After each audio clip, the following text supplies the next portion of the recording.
Hi, my name is Aspen, and today I am going to be talking about your child's audiogram. So just to give you a little background information, the purpose of an audiogram is to show your hearing thresholds. In other words, the softest level of sound that you can hear. So with that being said, I have your child's audiogram on the left, and first we're going to start talking about that. So at the very top you can see we have pitch, which is measured in hertz, which is also known as frequency. So starting from the left to right, you have low to high. Something that's a low frequency sound would be like a lion roaring, or elephant stomping its feet, or thunderclapping. Something that's high pitched would be like a bird chirping, or a baby crying, or a pig squealing. So those are your frequencies.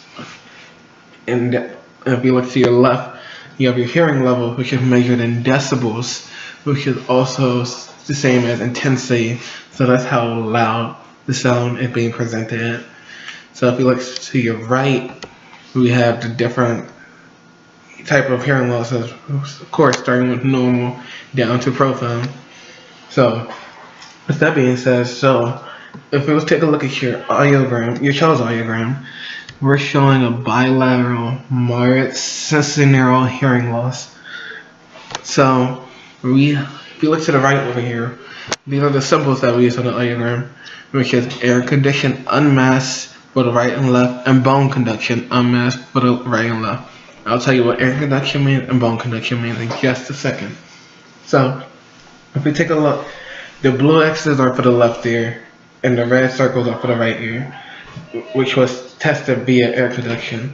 This means the sound was presented via headphones or using a little earplug. So that means, I'm going to show you a picture here on this side of it. So that means, since we did it through air conduction, the sound had to travel all through the audiogram. As I was saying, the sound has to travel all through the auditory system. So starting from the outer ear to the middle ear to the inner ear.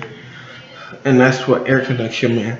So now, if we take a look back over here, we have our red arrows and blue arrows. Same thing. Red is the right, blue is the left. Except this time, the sounds are being presented via bone conduction.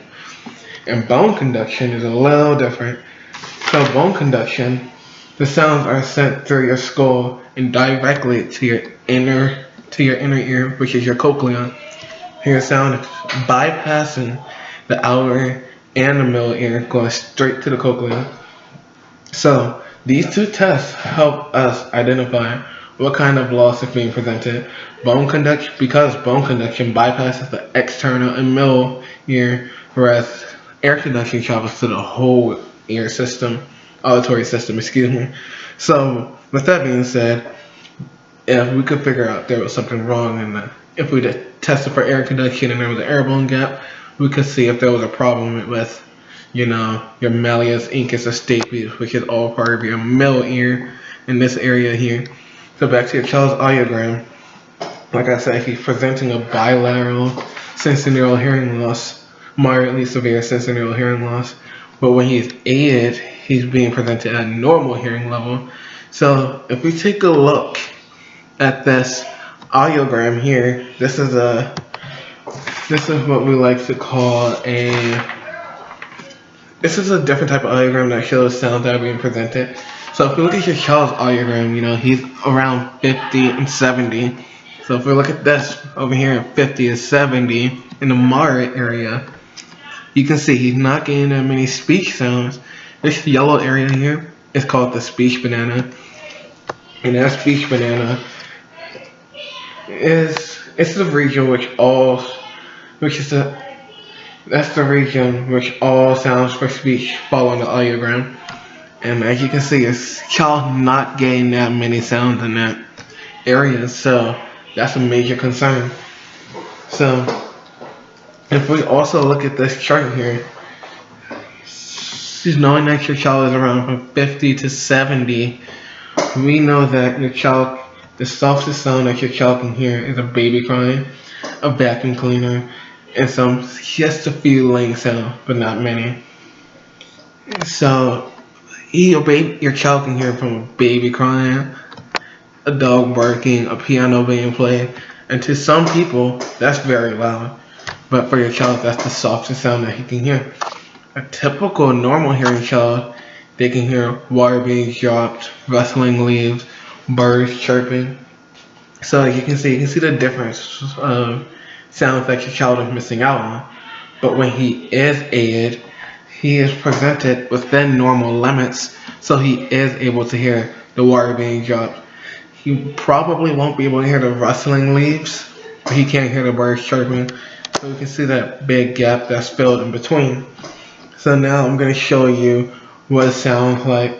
Let's listen to a simulation of your child's hearing loss without a hearing device and with the hearing device.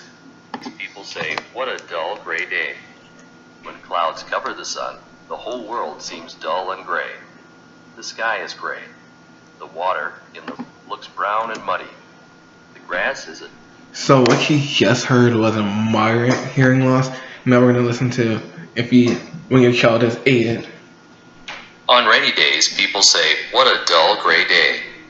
When clouds cover the sun, the whole world seems dull and gray. The sky is gray. The water... So, with that being said, you can hear the difference. With a moderate, severe hearing loss, it was kind of muffled. Your child wasn't really hearing it.